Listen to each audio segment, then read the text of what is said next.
Morning வந்து piping த்ரெட்டை எப்படி ஃபிக்ஸ் பண்ணுறதுன்னு பார்த்தோம். இப்போ வந்து பீட் பார்க்கலாம்.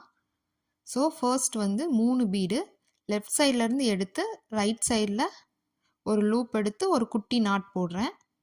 போட்டுட்டு ரைட் சைட்லேருந்து வெறும் நூலை தான் கொண்டு வரேன். இப்போ மறுபடியும் ஒரு குட்டி நாட் போட்டுட்டு லெஃப்ட்லேருந்து மறுபடியும் பீட் கொண்டு போகிறோம். ஸோ லெஃப்ட் சைட்லேருந்து பீட் கொண்டு போகிறோம். ரைட் சைட்லேருந்து ஒரு குட்டி நாட் போட்டுட்டு வெறும் த்ரெட்டு மட்டும்தான் கொண்டு வரோம். ஓகேவா? அப்போ ஒரு சைட்லேருந்து மட்டும்தான் உங்களுக்கு பீடு போய்கிட்டே இருக்கணும்.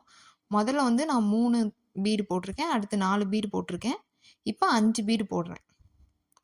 5 பீடு வந்து என்னோட அந்த த்ரெட்டை வந்து ஃபுல்லாக கவர் பண்ணிடுது. ஸோ நீங்கள் இந்த மாதிரி தான் போடணும். ஃபர்ஸ்ட் வந்து 3, 4, 5 இந்த மாதிரியே போட்டுவாங்க. இந்த 5 தான் நீங்கள் கடைசி வரைக்கும் போடணும். ஓகேவா? கிராஸ் ஸ்ட்ரக்சரில் கொண்டு போங்க. கடைசி நீங்கள் நகர்த்தி பார்த்தீங்க அப்படின்னா உங்களுக்கு வந்து உள்ளே இருக்க அந்த ஒயிட் கலர் த்ரெட் வந்து தெரியக்கூடாது.